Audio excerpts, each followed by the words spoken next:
She hid her medical degree to marry the billionaire CEO. Now she's the only brain surgeon who can save his daughter. Valentina? Is it really you? The surgical mask couldn't hide the shock in her eyes as she looked up from the operating table. 7-year-old Sofia Castellano lay unconscious between them, her life hanging by a thread, while the man who had once called Valentina worthless stared at her in disbelief. Dr. Rossi, she corrected coldly, her hands never wavering from the delicate brain surgery she was performing.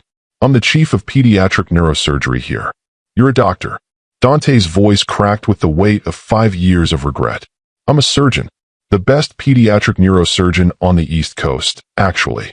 Her voice was steady, professional, but underneath lay the steel of a woman who had rebuilt herself from ashes. The same woman you called lacking sophistication is now the only person who can save your daughter's life. Have you ever had to face the person who shattered your heart while holding their loved one's life in your hands? Have you ever been in a position where the universe gave you the perfect opportunity for revenge, but your moral compass pointed toward redemption instead? This is the story of Dr. Valentina Rossi, the brilliant woman who hid her medical genius to become the perfect trophy wife, only to be discarded when she couldn't fit into his glittering world of tech billionaires and society expectations.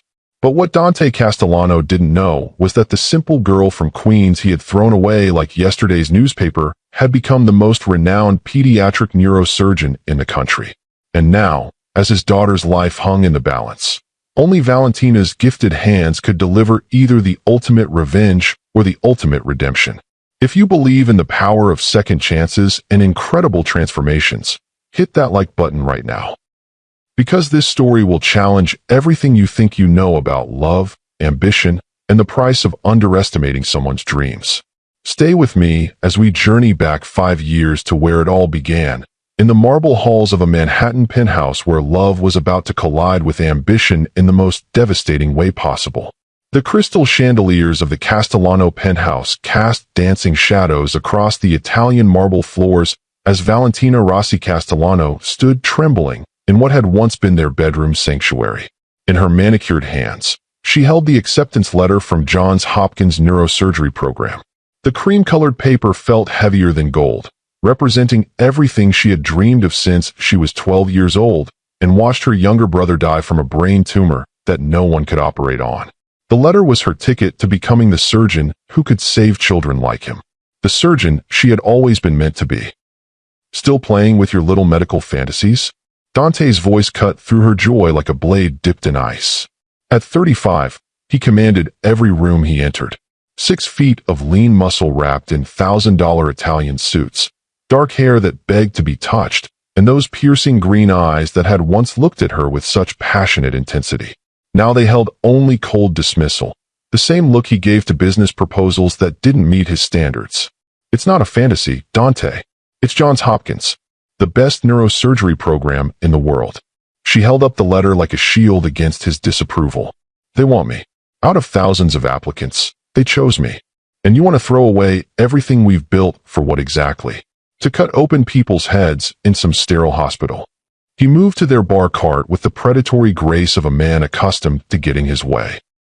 The crystal decanter clinked against the glass as he poured himself 3 fingers of scotch that cost more than most people's monthly rent. Valentina turned to face her husband fully, still wearing the designer gown from the charity gala they had attended that evening. The midnight blue silk had been his choice because it presented the right image for a Castellano Industries board member's wife. She had felt beautiful in it 3 hours ago. Now it felt like a costume she was tired of wearing. I want to save lives, Dante. I want to use my mind for something more than planning dinner parties and looking beautiful at your business functions. You knew what you were signing up for when you married me. His voice carried the cold authority that made Fortune 500 CEOs tremble. You knew exactly what kind of wife I needed. I knew you loved me. Or at least, I thought you did. The words hung between them like a confession, raw and vulnerable in the opulent space that suddenly felt more like a museum than a home. Dante took a long sip of his scotch, his movements calculated and controlled. Love isn't enough to run a tech empire, Valentina. I need a partner who understands that image matters. That perception is reality in my world. Your world. Her voice rose with hurt and indignation. I thought it was our world. I thought we were building something together. We were building something together. Until you decided that being my wife wasn't enough for you anymore. The accusation hit her like a physical blow. This was the man who had courted her with poetry and midnight conversations about changing the world. The man who had traced her skin with reverent touches while she explained the intricate beauty of neural pathways. The man who had made love to her with passionate intensity while she whispered her dreams of becoming a surgeon against his lips. When had that man disappeared? When did it change, Dante? When did you stop wanting the woman who fell in love with your mind as much as your money? When I realized that my board of directors, my investors, my entire social circle, they all need to see a certain type of woman beside me. Someone who complements my brand, not competes with it. Your brand. The words tasted bitter on her tongue, like medicine she didn't want to swallow. Is that all I am to you now? A brand accessory. Dante's jaw tightened as he took another measured sip of his drink. The silence stretched between them, filled with the ghost of laughter that had once echoed through these same rooms. You're my wife, Valentina, but you're also a reflection of me, of Castellano Industries. Every board meeting, every investor dinner, every society function where millions of dollars change hands, people are watching. They're judging. They're deciding whether I'm the kind of man they want to trust with their money and their futures. And a woman who wants to be a surgeon threatens that somehow. A woman who's more interested in hospital rounds than boardrooms does, yes. He set down his glass with the precision of a man who controlled every aspect of his environment. Miranda Blackthorne understands that. She's been invaluable in helping me navigate the social complexities of high-stakes business. The name hit Valentina like a slap across the face. Miranda Blackthorne, the stunning socialite who had been increasingly present at Dante's business functions over the past 6 months. The woman who possessed the kind of effortless sophistication that came from old money and elite breeding, who wore designer gowns like they were casual clothes and commanded attention without ever seeming to try. Miranda Blackthorne. Valentina's voice was barely above a whisper. What does she have to do with this conversation? She understands what it means to be part of this world. She knows instinctively how to represent a man in my position properly. She would never consider abandoning her role as my partner to chase some selfish career fantasy. The words landed like physical blows, each one carefully chosen to wound. Valentina felt her heart beginning to crack like fine china under pressure. Selfish career fantasy. Is that what you call wanting to save children's lives? I call it abandoning your responsibilities to the man who gave you everything. Dante moved toward the floor-to-ceiling windows that overlooked Central Park, his reflection ghost-like in the glass. Miranda would never put her personal ambitions above her duties as my wife, because she doesn't need to work. She inherited enough money to buy and sell most small countries. Exactly. She understands that being Mrs. Dante Castellano is a full-time position that requires complete dedication. Valentina stared at her husband's back, seeing a stranger where her lover used to stand. Are you in love with her? The question hung in the air like a live wire, dangerous and electric. When Dante finally turned to face her, his expression was carefully controlled, but she could see the truth in his eyes before he spoke. I'm attracted to what she represents. Stability. Sophistication. The kind of partner my position requires. That's not what I asked you, Dante. Love is a luxury I can't afford anymore, Valentina. I need a wife who enhances my empire, not one who wants to abandon it for some misguided attempt at personal fulfillment. The admission hit her like a physical blow to the chest. This man, who had once written her love letters comparing her intelligence to starlight, who had supported her through pre-med studies, who had promised to love her dreams as much as he loved her, was now reducing their marriage to a business transaction. When did you become so cold? Her voice broke on the words.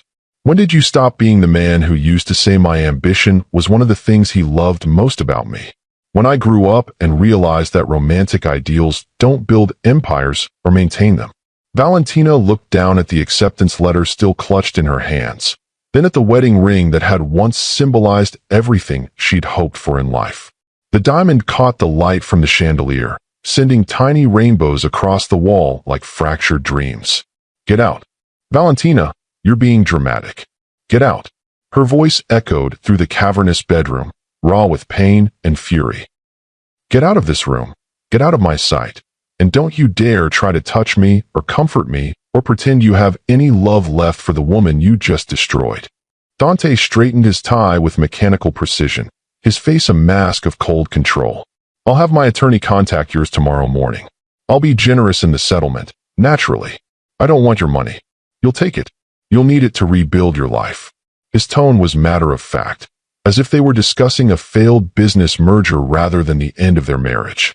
Miranda and I will be announcing our engagement next month. I thought you should hear it from me first. The room spun around Valentina as the full scope of his betrayal became crystal clear. He hadn't just fallen out of love with her. He had already chosen her replacement. While she had been planning their future together, he had been planning his future without her. You've already chosen my replacement. I've chosen someone who can give me what I need in a wife. Someone who can enhance your brand, you mean. Someone who understands that being married to me comes with certain expectations and responsibilities that apparently you're not willing to meet. Valentina felt rage and heartbreak warring in her chest like opposing armies. I loved you, Dante. I loved you more than my own dreams, more than anything in this world. Love isn't enough anymore. It was never enough for you, was it? Dante moved toward the door, then paused with his hand on the handle. When he looked back at her, she caught a glimpse of something that might have been regret, but it was gone so quickly she might have imagined it.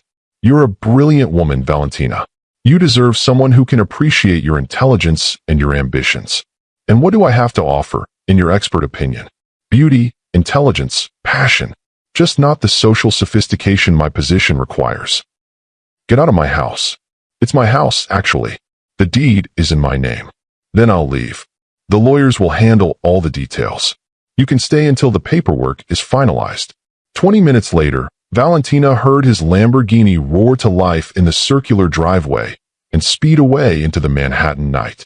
She would later learn that he drove straight to Miranda Blackthorne's penthouse, where they celebrated their future together with champagne that cost more than most people's annual salary. But in that moment, sitting alone in the bedroom they had once shared, surrounded by the ruins of her marriage and her heart, Valentina made a decision that would change everything. She was going to Johns Hopkins. She was going to become the best neurosurgeon in the world. And someday, somehow, she was going to make Dante Castellano realize exactly what he had thrown away. The next morning brought gray skies and the kind of cold October rain that seemed to seep into your bones. Valentina stood in the lobby of Manhattan's most prestigious law firm, watching her signature dry on divorce papers that dissolved 5 years of marriage into legal terminology and financial arrangements. Mrs. Castellano, are you certain you don't want to contest the prenup terms? Harrison Webb, the attorney Dante had hired to handle their divorce, looked genuinely concerned. You're entitled to significantly more than you're accepting. I'm certain. Valentina's voice was steady despite the tremor in her hands. I don't want his money. I want my freedom. But the penthouse alone is worth $15 million. You could negotiate for half the value at minimum. I said I don't want it. She stood up, gathering her purse and the single manila folder that contained her copy of the papers. All I want is for this to be over so I can move on with my life. Mr. Webb studied her with the calculating gaze of a man who had overseen hundreds of high-net-worth divorces. If you don't mind me asking, what will you do now? Where will you go? Baltimore. I start medical school at Johns Hopkins in January. The surprise on his face was almost comical. Medical school? At your age? I'm 28, Mr. Webb, not 90. People have career changes all the time. Yes, but medical school is incredibly demanding. The financial burden alone, without Mr. Castellano's support. I'll manage. I always have. What she didn't tell him was that she had already sold every piece of jewelry Dante had given her except her grandmother's simple gold cross. The engagement ring alone had brought in enough money to cover her first year of tuition. The earrings, necklaces, and tennis bracelets that had once adorned her at society functions would fund her living expenses. She was trading diamonds for dreams, and she had never been more certain of anything in her life. 3 months later, Valentina sat in the back row of her first anatomy lecture at Johns Hopkins, surrounded by students who were mostly 5 to 7 years younger than her. Her fellow students whispered among themselves, clearly wondering what a woman her age was doing starting medical school. The human brain, Professor Williams announced, his voice carrying across the lecture hall. contains approximately 86 billion neurons, each connected to thousands of others through synapses. It is the most complex structure in the known universe, and we are only beginning to understand its mysteries. Valentina leaned forward, completely absorbed. This was what she had given up her marriage for. This knowledge, this purpose, this chance to understand the intricate miracle that made consciousness possible. Can anyone tell me why the brain is often called the final frontier of medical science? Hands shot up around the room, but Valentina's voice carried clearly before anyone could be called upon. Because unlike other organs, the brain defines who we are. When we operate on a heart, we're fixing a pump. When we operate on a liver, we're repairing a filter. But when we operate on a brain, we're working with the essence of a person's identity, their memories, their personality, their very soul. The lecture hall fell silent. Professor Williams, a man known for his intimidating demeanor and sharp tongue, studied her with new interest. And you are? Valentina Rossi. First year. Well, Ms. Rossi, that's the most insightful answer I've heard to that question in 15 years of teaching. Where did you develop such understanding? Personal experience, sir. My younger brother died of a brain tumor when I was 12. The doctors said it was inoperable, too close to critical areas to risk surgery. I've been thinking about that day ever since. Professor Williams nodded slowly. I see. Well, class, Ms. Rossi has just demonstrated why we study medicine. Not for the prestige or the money, but because somewhere out there are children like her brother waiting for us to get better at what we do. After class, several students approached Valentina with curiosity and cautious respect. But it was Professor Williams who pulled her aside with a question that would change everything. Ms. Rossi, have you given any thought to your specialty focus? Pediatric neurosurgery. I want to operate on children's brains. That's the most demanding field in medicine. The failure rate is astronomical, the emotional toll is devastating, and the learning curve is nearly vertical. I know. It's also where we need our best minds. He handed her a business card. There's a research position available in my lab. We're working on new techniques for operating on previously inoperable tumors. Interested? Valentina took the card, feeling like she was holding her future. When do I start? The years that followed were a blur of 16-hour study days, research projects that pushed the boundaries of medical science, and clinical rotations that tested every limit of her emotional and physical endurance. While her former Manhattan social circle attended charity galas and weekend retreats in the Hamptons, Valentina lived on coffee, determination, and the quiet satisfaction of knowing she was building something meaningful. Her transformation was remarkable. The uncertain young woman who had left Manhattan became a confident medical student who dominated her classes. The trophy wife who had once worried about saying the wrong thing at dinner parties became a researcher who presented groundbreaking findings at international conferences. But the most dramatic change was internal. Every challenge she faced, every 18-hour surgery she observed, every time she held the hand of a frightened child patient, she felt herself becoming the woman she was always meant to be. Rossi, scrub in. You're observing the Whipple procedure in or 3. Dr. Sarah Chun, chief resident and Valentina's mentor, barely looked up from her charts as she delivered the assignment. It was Valentina's 4th year, and she had earned a reputation as one of the most dedicated students in the program.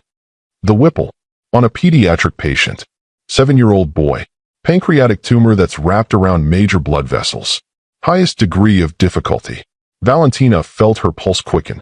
The Whipple procedure was one of the most complex operations in medicine, requiring surgeons to reconstruct major digestive organs.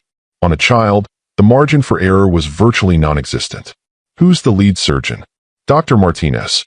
He's been doing this for 20 years, and he's never lost a pediatric Whipple patient. In the observation gallery above, or 3, Valentina watched Dr. Martinez work with the precision of a master artist. Every movement was deliberate, every decision calculated. When unexpected bleeding threatened to derail the operation, he remained calm and methodical until the crisis passed. That, Dr. Chin said quietly beside her, is what we aspire to.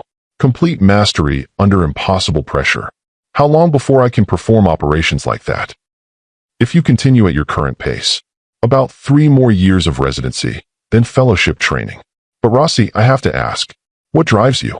I've never seen a student push themselves as hard as you do." Valentina was quiet for a moment, watching Dr. Martinez carefully reconnect the child's reconstructed digestive system. "I made a promise to someone once, that I would become the best surgeon I could possibly be. Someone special.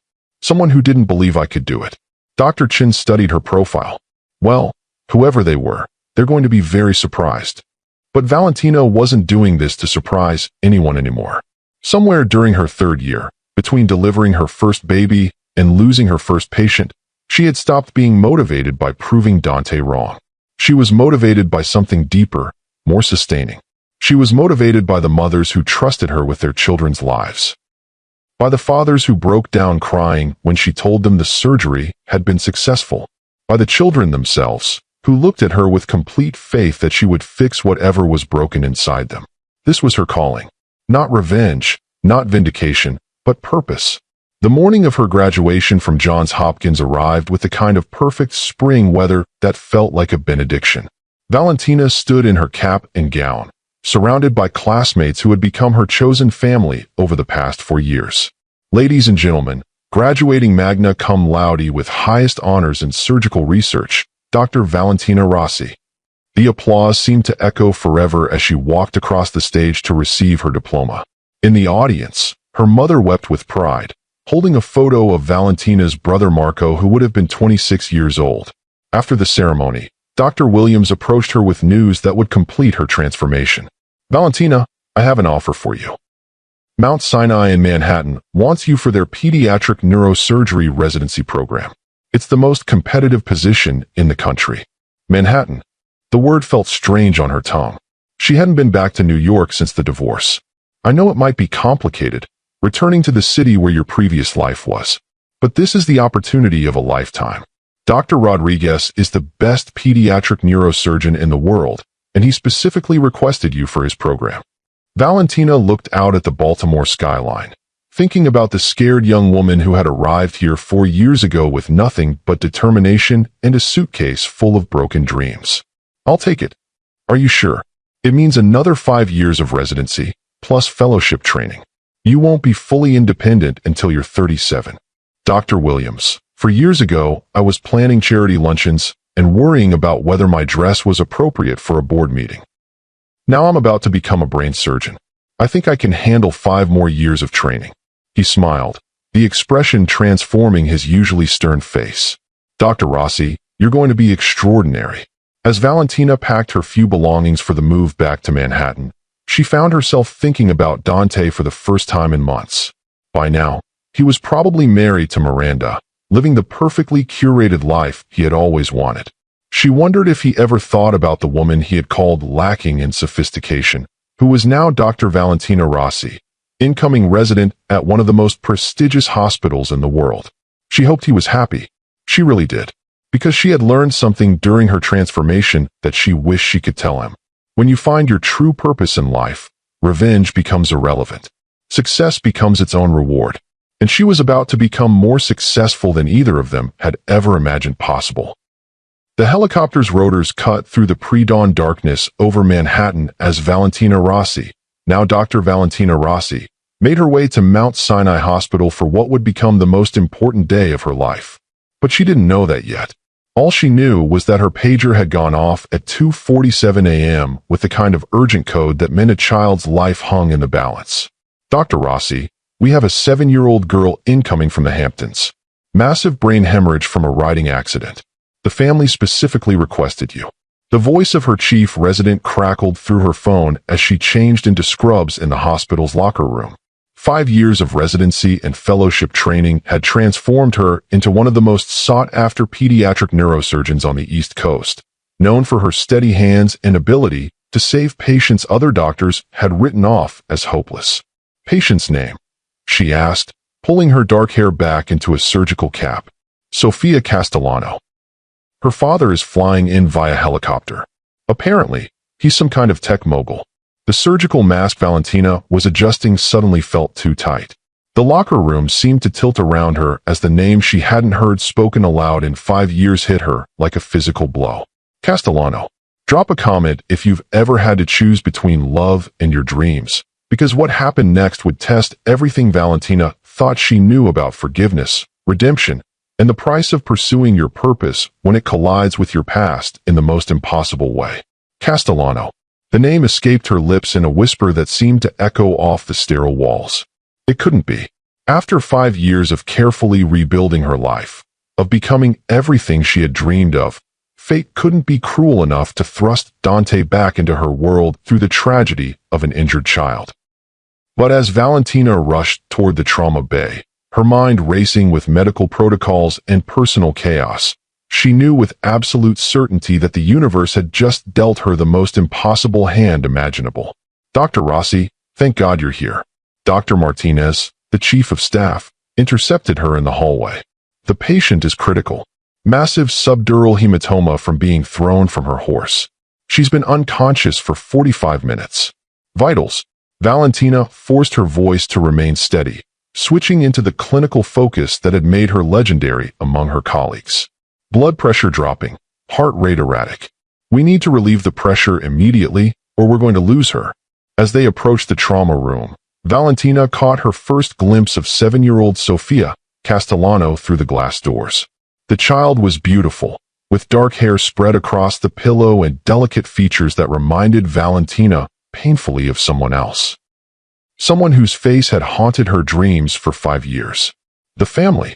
She asked, though she dreaded the answer.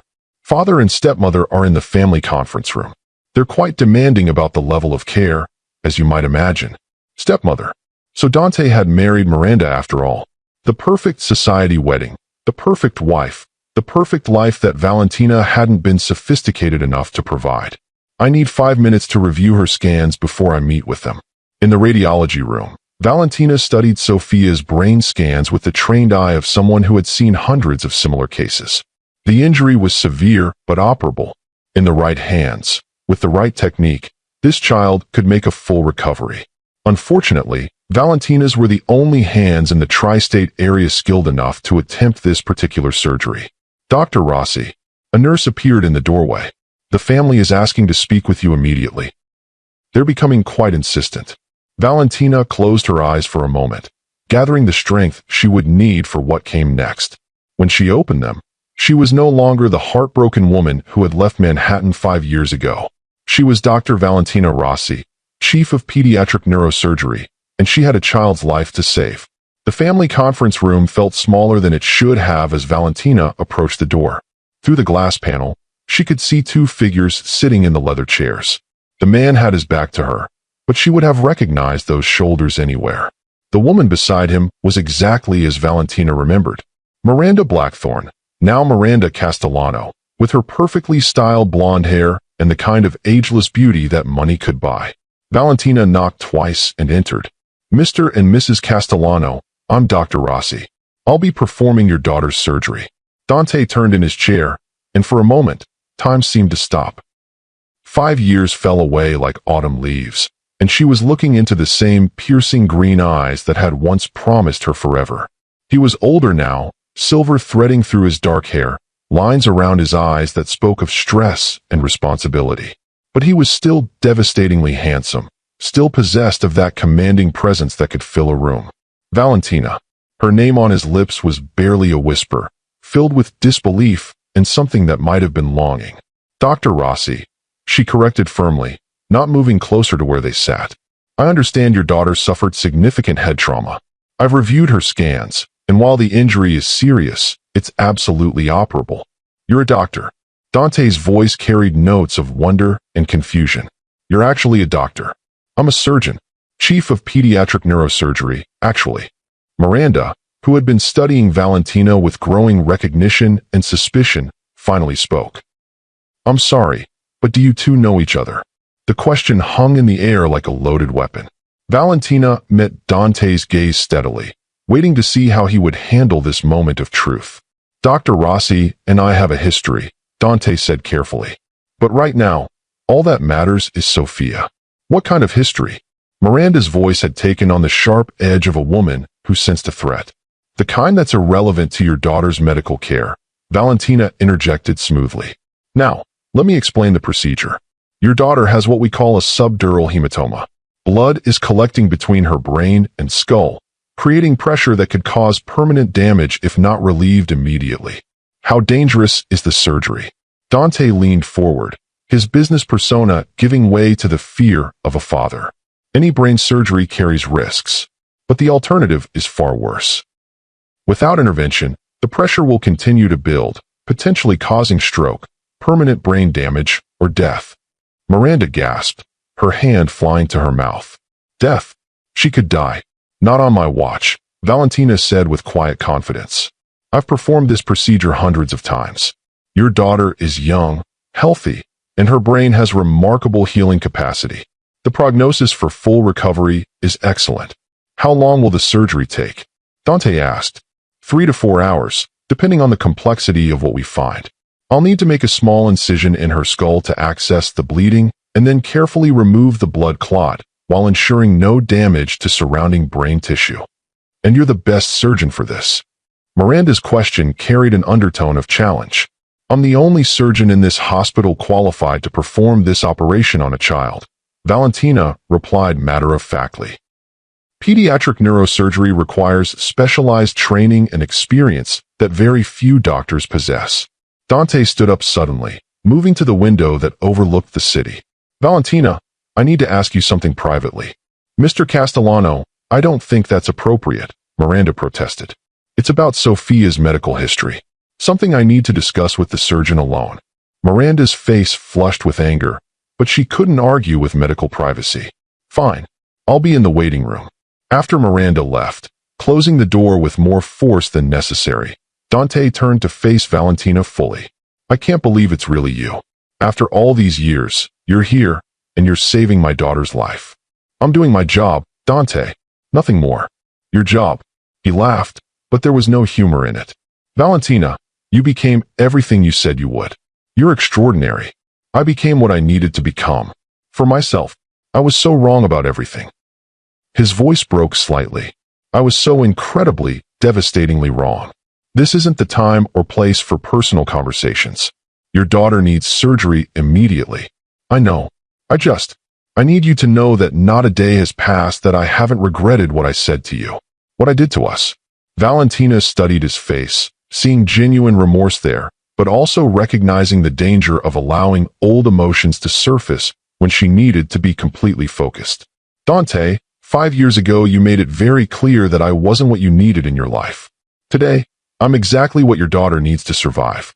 Let's keep it that simple. Is it that simple for you? It has to be. Because in 30 minutes, I'm going to be holding your child's life in my hands, and I need every ounce of concentration I possess. Dante nodded slowly, understanding the weight of what she was saying. Will you save her? I'll do everything in my power to bring her home to you safely. Thank you. Whatever happened between us, whatever mistakes I made, thank you for being here when she needs you. Valentina moved toward the door, then paused. Dante, for what it's worth, I hope you found what you were looking for. I hope Miranda gave you the life you wanted. Before he could respond, she was gone, leaving him alone with the echo of words that carried more questions than answers. In or two, Valentina stood at the scrub sink, methodically washing her hands while mentally preparing for the most emotionally complex surgery of her career. Through the observation window, she could see the surgical team preparing Sophia, positioning monitors, and ensuring every instrument was perfectly sterilized. Dr. Rossi, her chief resident, Dr. Kim, appeared beside her. Are you all right? You seem more tense than usual. I'm fine. Just focused. The patient's father has been asking a lot of questions about you, specifically about your qualifications and experience. Standard parental anxiety. They want reassurance that their child is in capable hands. Maybe, but he seemed to know you personally. Is there something I should be aware of? Valentina finished scrubbing and reached for sterile towels. Dr. Kim, in 15 minutes we're going to save a little girl's life. That's all that matters. Of course, it's just that personal connections can sometimes complicate medical decisions. The only connection I have to that child is my oath as a physician to do no harm. Everything else is irrelevant. But as Valentina entered the operating room and took her position at Sophia's head, she couldn't quite convince herself that everything else was truly irrelevant. This was Dante's daughter, the child he had created with another woman after declaring that Valentina wasn't suitable to be his wife. Patient is under anesthesia and stable, announced Dr. Peterson, the anesthesiologist. Ready when you are, Dr. Rossi. Beginning craniotomy, Valentina said, her voice calm and controlled. Scalpel. For the next 3 hours, Valentina worked with the precision and artistry that had made her famous among her peers. She carefully removed a section of Sophia's skull, located the source of bleeding, and meticulously evacuated the blood clot that was threatening the child's life. Pressure readings are normalizing, reported the surgical nurse. Good. I can see the tear in the vessel wall. Preparing to repair with microscopic sutures. Every movement was deliberate, every decision calculated. This was why she had spent 5 years training, why she had sacrificed everything for this knowledge and skill. In this moment, she wasn't Dante's ex-wife or the woman he had found lacking. She was simply the surgeon who stood between this child and tragedy. Bleeding is controlled, she announced. Beginning closure. This little girl is going to be just fine. The collective sigh of relief from the surgical team was audible. Another successful save, another child who would go home to her family because of Valentina's gift. Exceptional work, Dr. Rossi, said Dr. Kim. That was textbook perfect. It was necessary, nothing more. But as they prepared to move Sophia to recovery, Valentina found herself looking down at the child's peaceful face and feeling something unexpected. Not just professional satisfaction, but a deeper emotion that she couldn't quite name. This was Dante's daughter.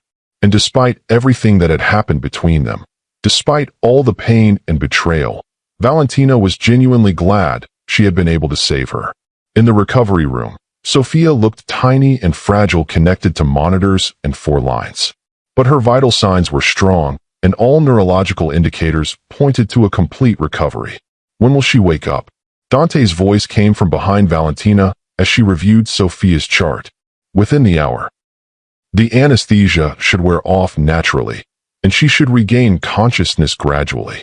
And then we monitor her closely for 24 hours to ensure there are no complications. But I expect her to make a full recovery. Dante moved to his daughter's bedside, gently touching her small hand. She looks so fragile. Children's brains are remarkably resilient. She's young and healthy. In a few weeks, this will just be a scary memory. Valentina, I don't know how to thank you. You don't need to thank me. This is what I do. No, this is what you chose to do. Despite everything I put you through, despite how I treated you, you saved my daughter's life. Valentina was quiet for a moment, watching Dante with his unconscious child. There was such tenderness in his touch, such obvious love in his expression. Whatever his faults as a husband, he was clearly a devoted father. She's an innocent child, Dante. What happened between us has nothing to do with her. But it has everything to do with you being here, being capable of saving her. If you hadn't become a doctor, if you hadn't what? Dante looked up from Sophia's bedside. If I hadn't been so blind and cruel 5 years ago, you might never have gone to medical school. You might never have become the surgeon who could save her life. Are you saying you're glad you destroyed our marriage? I'm saying I'm grateful that your strength and determination turned my worst mistake into the miracle that saved my daughter. Before Valentina could respond, Miranda burst into the recovery room like a storm front. How is she? Is she going to be all right? Miranda's concern for Sophia seemed genuine, despite her obvious distress about Dante's private conversation with Valentina. The surgery was completely successful, Valentina reported professionally. She should wake up within the hour, and we expect a full recovery. Thank God. Miranda moved to Sophia's other side, creating a family tableau that excluded Valentina entirely. When can we take her home? She'll need to stay here for several days while we monitor her recovery. Brain surgery requires careful observation, even when everything goes perfectly. Several days. Miranda's voice carried the sharp edge of someone accustomed to controlling her environment. Is that really necessary? Surely she would recover better in the comfort of her own home. Mrs. Castellano, your daughter just underwent major brain surgery. Medical supervision isn't optional. Of course, I just want what's best for her. What's best for her is following medical protocol exactly. Miranda studied Valentina with calculating eyes. Dr. Rossi, now that the surgery is over, Perhaps you could recommend another doctor to oversee Sophia's recovery. Someone without any personal connection to the family. The suggestion hung in the air like a challenge. Dante looked up sharply from Sophia's bedside. Miranda, Dr. Rossi performed the surgery. She's the most qualified person to manage Sophia's recovery. I'm sure there are other qualified doctors who don't have complicated histories with the family. What complicated history? Dante's voice carried a warning tone that Miranda either didn't hear or chose to ignore. Oh, didn't you tell me? Dr. Rossi is your ex-wife. The words exploded into the room like a grenade. Valentina felt her professional composure waver for just a moment before she regained control. My personal history with Mr. Castellano has no bearing on your daughter's medical care, she said evenly. But if you're uncomfortable with my involvement, I can certainly arrange for Dr. Rodriguez to take over her case. No. Dante's voice was firm. Absolutely not. Valentina, Dr. Rossi saved Sophia's life. She'll continue to oversee her care. But darling, don't you think it's inappropriate for your ex-wife to be treating our daughter? I think it's inappropriate to change doctors mid-treatment because of personal discomfort. Miranda's face flushed with anger and embarrassment. Personal discomfort. Dante, your ex-wife is treating our child. That goes beyond personal discomfort. Daddy, the small voice from the hospital bed cut through their argument like a sword. Sophia's eyes were fluttering open, confusion and fear evident in her expression. I'm right here, princess. Dante immediately focused all his attention on his daughter, taking her hand gently. You're safe. You're in the hospital, but you're going to be fine. My head hurts, Sophia whispered. I know, sweetheart. You had an accident, but the doctor fixed everything. Sophia's gaze found Valentina standing quietly at the foot of her bed. Are you my doctor? I am. I'm Dr. Rossi. How are you feeling? Confused. And tired. What happened to me? You fell from your horse and hit your head. You had some bleeding in your brain, but I was able to fix it with surgery. You're going to be perfectly fine. Will I be able to ride again? Valentina smiled, her first genuine expression since this ordeal began. Once you're fully healed, there's no reason you can't do anything you want to do. That's good. I love horses. I can tell. Your father says you're quite an accomplished rider for someone your age. As Valentina interacted with Sophia, Dante found himself mesmerized by the transformation in his ex-wife. The uncertain young woman he had dismissed as lacking sophistication had become a confident, accomplished professional who commanded respect and saved children's lives. She was more beautiful than he remembered, success and self-assurance adding a radiance to her features that had nothing to do with designer clothes or expensive jewelry. Dr. Rossi, Sophia said with the seriousness that children sometimes possessed, thank you for fixing my brain. You're very welcome, sweetheart. That's what I do. I fix things that are broken so little girls like you can grow up to be anything they want to be. The words carried weight beyond their surface meaning, and Dante felt them like arrows to his heart. This was the woman he had called lacking in sophistication, the woman whose dreams he had dismissed as selfish fantasies. She had not only achieved everything she had set out to do, but she had become something extraordinary in the process. I need to check on other patients, Valentina said, stepping back from Sophia's bed. But I'll be monitoring your progress closely. You should be able to go home in a few days. Will I see you again? Sophia asked with innocent directness. I'll be checking on you every day until you're ready to go home. As Valentina prepared to leave, Dante felt a desperate urge to call her back, to somehow bridge the gap that 5 years and so much hurt had created between them. Valentina, he said quietly. She turned back, her expression professionally neutral, but her eyes guarded. Thank you. For everything. For saving her. For being here when she needed you most. Any competent neurosurgeon would have done the same. But it wasn't any neurosurgeon. It was you. The woman I. He stopped himself, acutely aware of Miranda's presence and his daughter's listening ears. The woman you what, Dante? The woman I underestimated in every possible way. For a moment, something flickered in Valentina's eyes. Surprise, perhaps, or a glimpse of the pain he had caused her. But then her professional mask slipped back into place. I need to continue my rounds. Sophia, I'll see you tomorrow morning. After she left, the room felt smaller somehow, charged with the electricity of unfinished conversations and unresolved emotions. She's very intense, isn't she? Miranda observed, settling into the chair beside Sophia's bed. Not very warm bedside manner. She just saved our daughter's life, Dante replied, his voice sharper than he intended. I think that's more important than warmth. Of course, darling. I just think doctors should be more accommodating to their patients' emotional needs. Dante thought about Valentina's precision during what must have been an incredibly complex surgery, her steady hands repairing his daughter's damaged brain, her refusal to let their personal history interfere with Sophia's care. I think she's exactly what a doctor should be. Share this video if you believe karma has perfect timing, because what happened over the next few days would test everything Dante thought he knew about love, regret, and the price of throwing away something precious. Over the next 3 days, as Sophia recovered ahead of schedule, Dante found himself looking forward to Valentina's twice-daily rounds with an anticipation that had nothing to do with his daughter's medical condition and everything to do with the woman who had once been the center of his world. Your recovery is remarkable, Valentina told Sophia on Thursday morning, reviewing her chart with the same professional detachment she had maintained since that first night. All your cognitive functions are normal, and the surgical site is healing perfectly. When can I go home? Sophia asked from her bed, where she had been drawing pictures of horses with the art supplies Miranda had brought. If you continue progressing at this rate, possibly by the weekend. But you'll need to take it easy for several weeks and follow up regularly. Dante nodded, studying Valentina's face for any sign of the woman he had once known. Will you be handling her follow-up care? I'll oversee her treatment, yes. Children's brains heal remarkably well, but we want to monitor her progress carefully. Dr. Rossi, Sophia said suddenly, looking up from her drawing. Why do you and Daddy look at each other like that? Both adults froze at the child's innocent observation. Out of the mouths of babes came truths that adults tried to hide. Like what, sweetheart?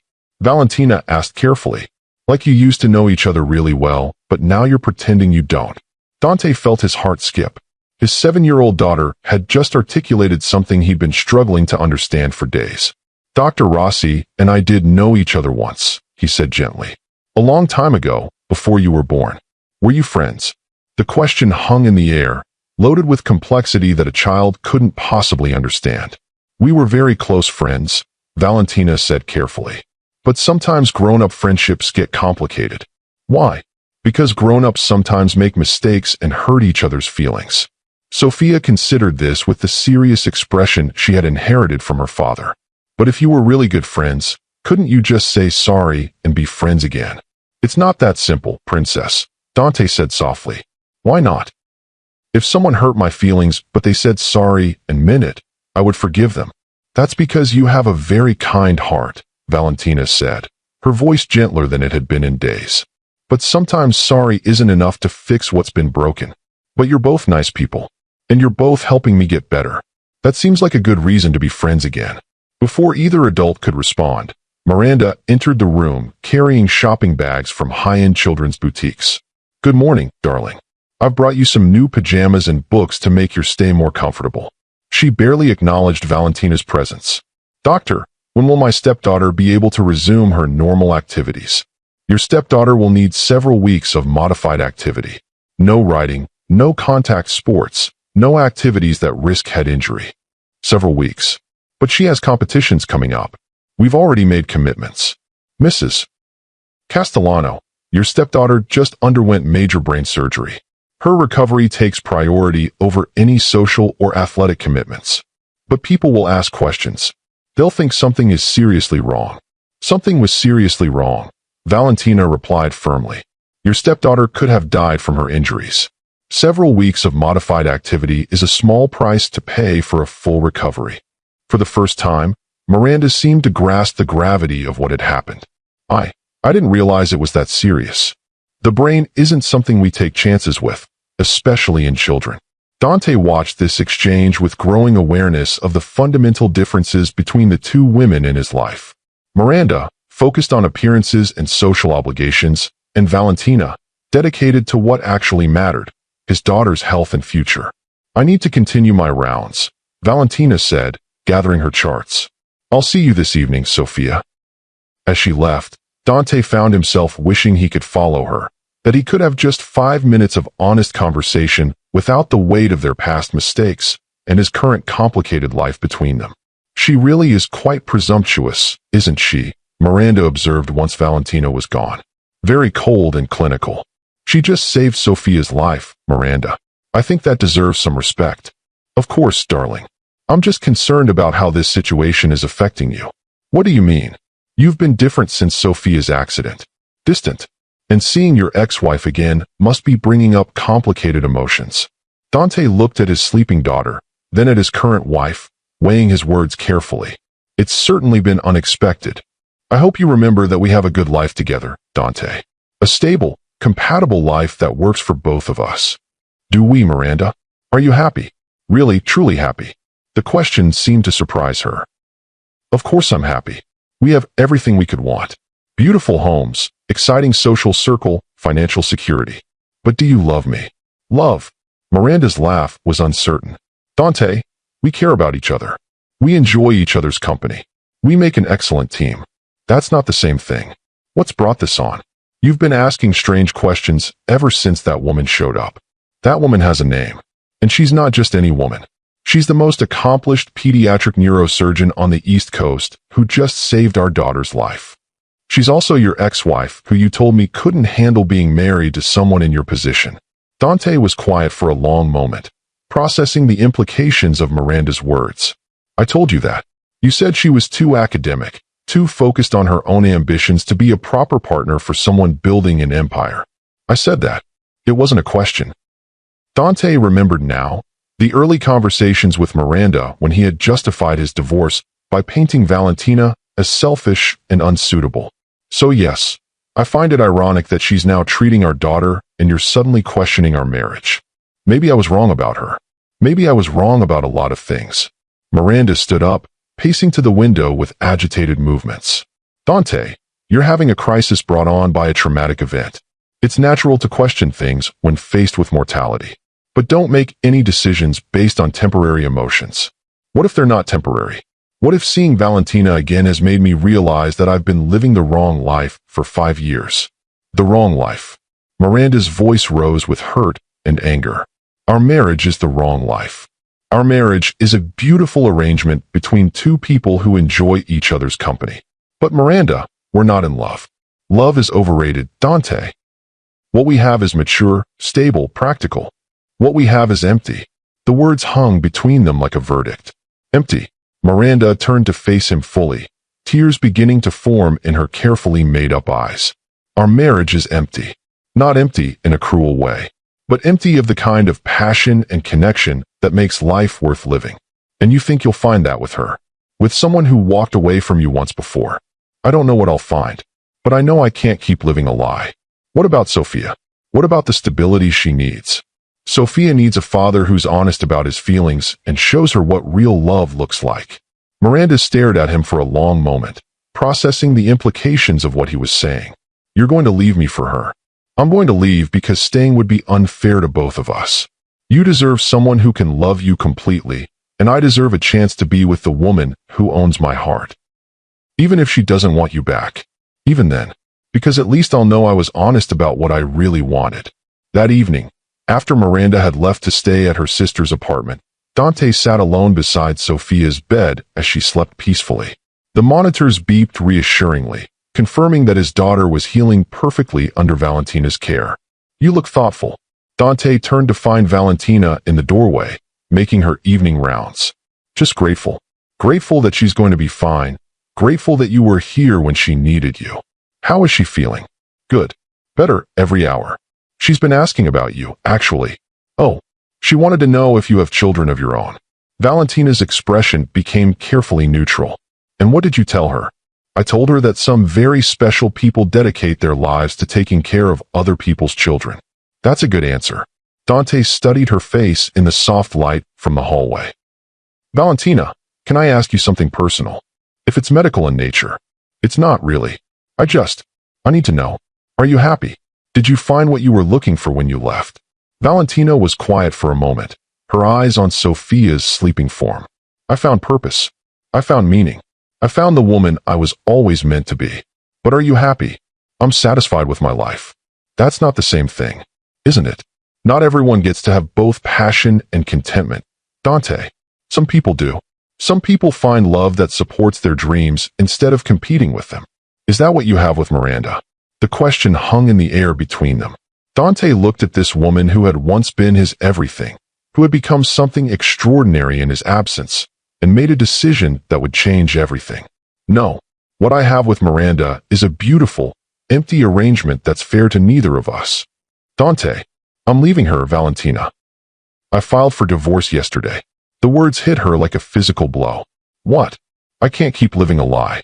I can't keep pretending that practical compatibility is enough when I know what real love feels like. You're making a mistake. I made a mistake 5 years ago. This is me trying to fix it. And if I don't want to be part of your solution, if I've moved on, built a life that doesn't include you. Dante stood up, moving closer to where she stood in the doorway. Have you moved on?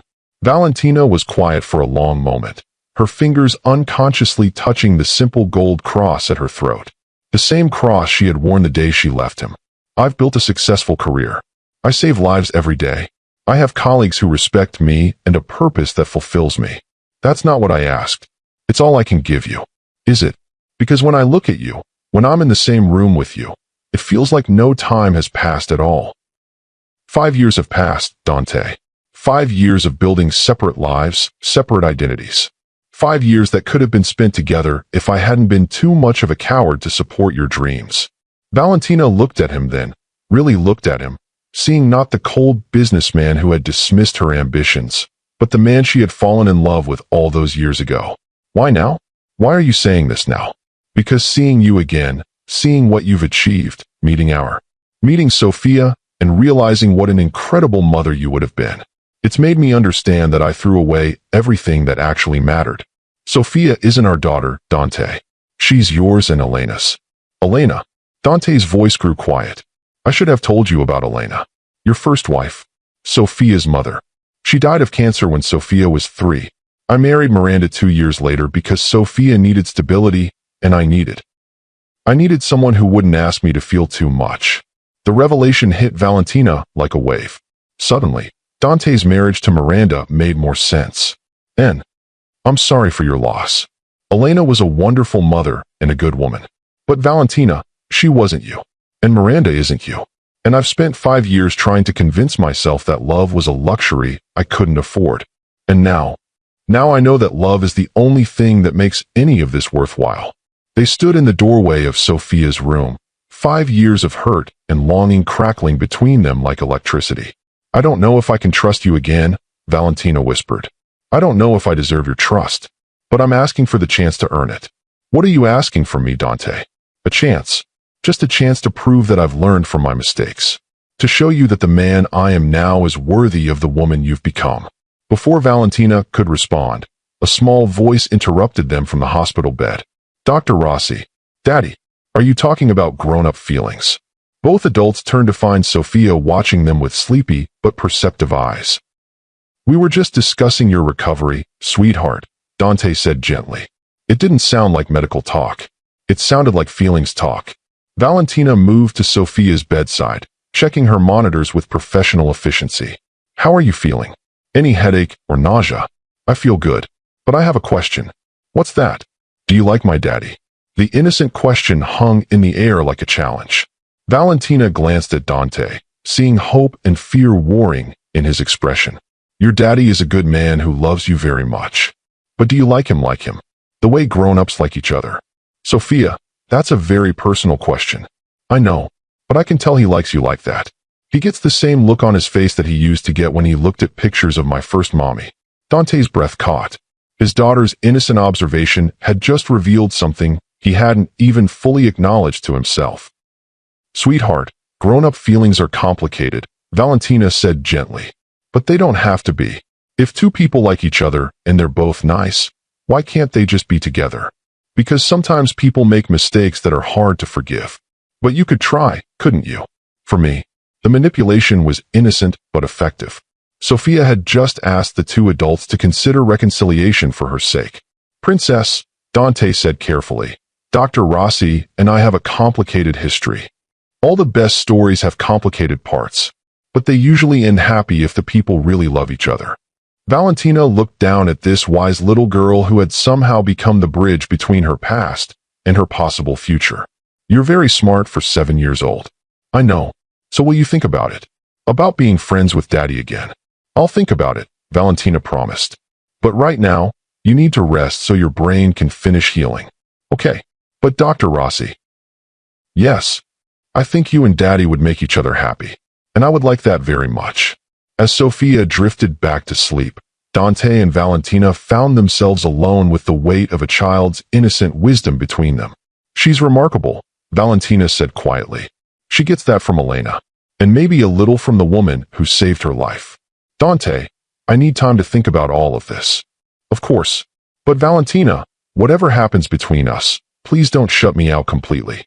Sophia adores you, and you've become important to her recovery. I would never abandon a patient. Especially not her. Thank you. For everything. For saving her. For giving me hope. For being the extraordinary woman I was too blind to appreciate 5 years ago. As Valentina left Sophia's room, she felt the walls she had carefully constructed around her heart beginning to crack. The question wasn't whether she still loved Dante Castellano. The question was whether she was brave enough to risk everything she had built for the chance at something beautiful. 2 weeks later, Sophia was discharged from the hospital with a clean bill of health and strict instructions for follow-up care. Her recovery had been nothing short of miraculous, a testament to both Valentina's surgical skill and the resilience of a child's spirit. Remember, Valentina told Dante as they reviewed Sophia's discharge instructions, no contact sports or high-risk activities for 6 weeks. But she can return to school and normal daily activities immediately. What about horseback riding? After her 6-week follow-up, if everything looks good, she can gradually return to riding with proper safety equipment. Sophia, who had been listening to this conversation with the intensity of someone whose freedom hung in the balance, spoke up. Dr. Rossi, will I still get to see you? You'll come back for follow-up appointments. I want to monitor your progress for the next few months. But what about after that? Will we still be friends? The question carried more weight than a 7-year-old could possibly understand. Valentina looked at Dante, seeing the same question in his eyes. Friendships don't end just because medical treatment does, she said carefully. But you'll be busy getting back to your normal life. My normal life would be better if you were part of it. The innocent honesty of the statement took both adults by surprise. Children had a way of cutting through complexity to reach simple truths. Sophia, Dante said gently, Dr. Rossi has her own life and very important work to do. But she could still visit sometimes. Couldn't you, Dr. Rossi? Valentina found herself trapped between professional boundaries and genuine affection for this remarkable child. We'll see how things go, she said diplomatically. That's grown-up talk for maybe, Sophia observed with disappointing accuracy. That's grown-up talk for let's take things one day at a time. As they prepared to leave the hospital, Sophia suddenly hugged Valentina with the fierce affection of childhood. Thank you for fixing my brain and for being nice to Daddy even when you didn't have to be. You're very welcome, sweetheart. Take care of yourself. I will. And Dr. Rossi, I hope you and Daddy figure out how to be happy together. After they left, Valentina stood in the empty hospital room, processing the whirlwind of the past 2 weeks. She had saved a child's life, confronted her past, and been forced to examine feelings she thought she had buried forever. Her phone buzzed with a text message from Dante. Thank you for everything. Sophia is asking when she can see you again. So am I. Valentina stared at the message for a long time before responding. 6-week follow-up appointment is scheduled for next month. His reply came immediately. I meant personally, not professionally. She set her phone aside without responding. Some questions were too complicated for text messages. That evening, Valentina sat in her penthouse apartment overlooking Central Park, reviewing patient files and trying not to think about green eyes and 7-year-old wisdom and the possibility that some mistakes could be forgiven. Her doorbell rang at exactly 8 o'clock. Through the peephole, she saw Dante standing in her hallway, holding a single white rose and wearing an expression of nervous determination. I know you didn't invite me, he said when she opened the door. But I couldn't wait 6 weeks to have this conversation. How did you get my address? I asked Sophia's discharge nurse. I may have implied it was medical in nature. That's borderline stalking. That's determination. There's a difference. Despite herself, Valentina found herself stepping aside to let him enter. Her apartment was beautiful but minimalist, a reflection of someone who had learned to find peace in simplicity. "You have a lovely home," Dante observed, looking around at the clean lines and carefully chosen art. "It suits me." "It does. It's elegant without being pretentious, sophisticated without being cold." "Is there a point to this visit, Dante?" He turned to face her fully, and she was struck again by how much he had changed. The arrogant CEO who had dismissed her dreams was gone, replaced by someone who seemed more human, more vulnerable. "The point is that I love you. I've loved you for 5 years, even when I was married to someone else, even when I convinced myself that practical compatibility was more important than passion." "Dante, let me finish. Please. I know I have no right to ask for anything from you. I know I hurt you in ways that might be unforgivable. But I'm asking anyway, because the alternative is spending the rest of my life knowing I was too much of a coward to fight for the love of my life." "What about Miranda? What about your divorce?" "The papers were filed yesterday. She's moving back to her family's estate in Connecticut. We both agreed that we deserve partners who can love us completely. And Sophia will always be my priority. But she's also been asking every day when she can see you again. She's formed an attachment to you that goes beyond patient care." Valentina moved to her windows, looking out at the city lights while she processed what he was telling her. "This is insane. 2 weeks ago, you were married to another woman.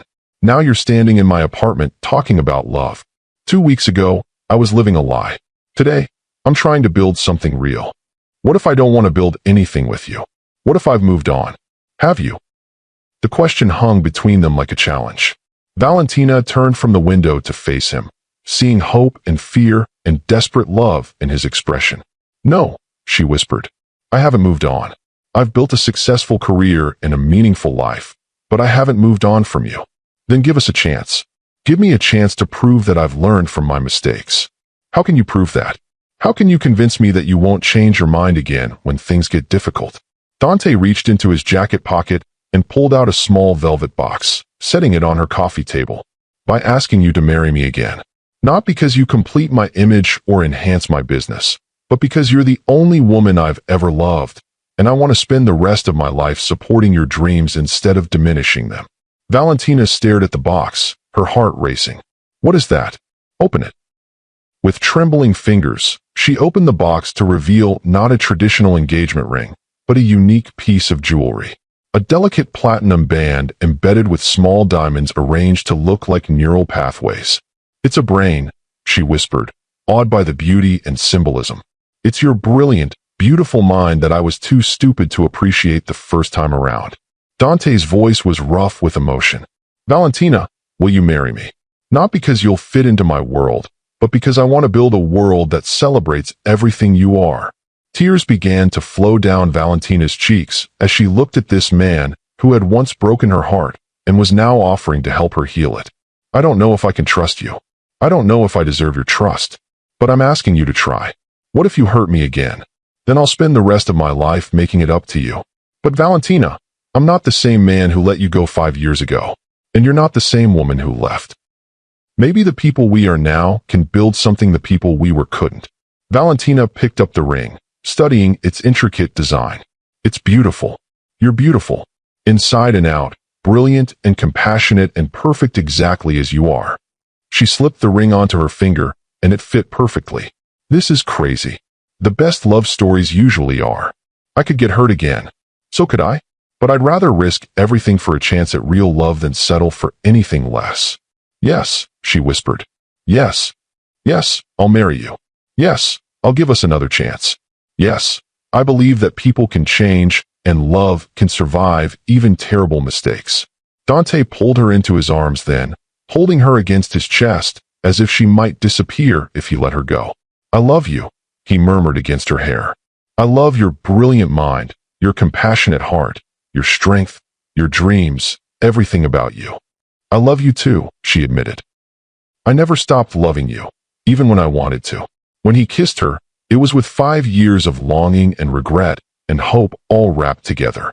It was a kiss that tasted like second chances and new beginnings, like the promise of a love mature enough to weather any storm. Subscribe for more incredible stories of love, loss, and redemption that will inspire your own journey.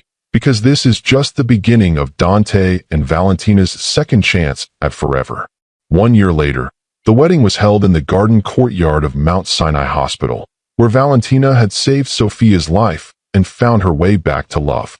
It was unconventional, certainly, but it felt right, celebrating their new beginning in the place where she had proven that dreams delayed are not dreams denied. Sophia served as flower girl, beaming with pride as she scattered rose petals down the aisle. She had been instrumental in bringing them together, and she took full credit for their happiness. Do you, Dante, take Valentina to be your wife, promising to support her dreams, celebrate her achievements, and love her completely for who she is? I do, with all my heart, for all my life. Do you, Valentina, take Dante to be your husband, trusting in his growth and commitment, and choosing to build a future based on mutual respect and love? I do. As they kissed to seal their remarriage, their guests cheered. Colleagues from the hospital, Dante's business associates who had come to respect Valentina's accomplishments, and friends who had supported them through their individual journeys of growth. Ladies and gentlemen, the officiant announced, I present to you Dr. and Mr. Castellano, partners in life, love, and the pursuit of everything that truly matters. Later, as they danced to a song about second chances and never giving up on love, Dante marveled at how different this felt from any relationship he had ever had. Any regrets? Valentina asked as they swayed together under the string lights. Only one. What's that? That it took me so long to become the man you deserved. Maybe we both needed that time. Maybe we needed to become the people we are now before we could make this work. Maybe. But I'm grateful for every day from now on. Even when I'm grumpy from 36-hour surgeries. Especially then. I love watching you save lives. And when Sophia becomes a teenager and tests our patience. I'll love raising her together as a team. And when your business requires travel, then business trips get planned around your surgery schedule. Family comes first now. Valentina smiled, seeing the truth of that commitment in his eyes. I love you, Dante Castellano. I love you too, Dr. Valentina Castellano. Thank you for giving me a second chance I didn't deserve. Thank you for becoming someone who did deserve it. As the evening progressed, Dante found himself watching Sophia dance with her new stepmother, their heads bent together as Valentina explained something about the brain that had Sophia completely fascinated. His daughter had gained not just a stepmother, but a role model, a woman who showed her that she could be anything she wanted to be. His heart was full in a way it had never been before. This wasn't love based on social compatibility or convenience. This was love earned through growth, forgiveness, and the daily choice to put each other's happiness first. Dad, Sophia approached them during a quiet moment between dances. Yes, princess.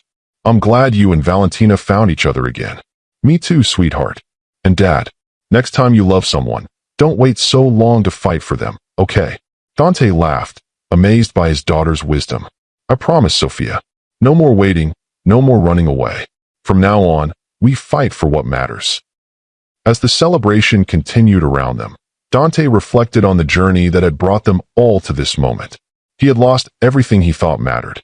The society marriage that looked perfect on paper, the approval of people whose opinions were ultimately meaningless, the comfortable life built on appearances rather than substance. But he had gained something infinitely more valuable. A real partnership built on love, respect, and genuine connection. The chance to be the husband Valentina deserved and the father Sophia needed. The opportunity to use his wealth and influence to support causes that mattered, including funding Valentina's research into pediatric neurology. Most importantly, he had gained the wisdom to recognize what truly mattered in life. Not what you could achieve or acquire, but who you loved and who loved you back. Sometimes the greatest gifts come from our greatest mistakes. Sometimes the people who hurt us most are also capable of the most profound change. And sometimes, love really can conquer all. Not the easy love of convenient partnerships, but the hard-won love of two people who have seen each other at their worst and chosen to believe in each other's best. Dante and Valentina had learned that the hard way, but their love was stronger for having survived the test. They had proven that families can be rebuilt, that people can grow, and that love is always worth fighting for. In the end, The woman Dante had called lacking sophistication had given him the richest life imaginable. A life full of purpose, love, and the daily miracle of being part of something bigger than himself. And that was worth more than all the social status and business success in the world. The moral of this story reaches beyond romance into the very heart of what it means to support the people we love. Never let anyone convince you that your dreams are too big, your ambitions too selfish, or your goals incompatible with love. Real love doesn't ask you to choose between your heart and your purpose. It finds a way to honor both. Valentina's journey from heartbroken ex-wife to world-renowned surgeon proves that our greatest setbacks can become our most powerful comebacks.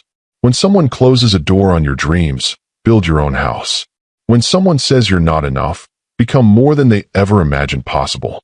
But perhaps most importantly, this story reminds us that people can change, grow, and learn from their mistakes.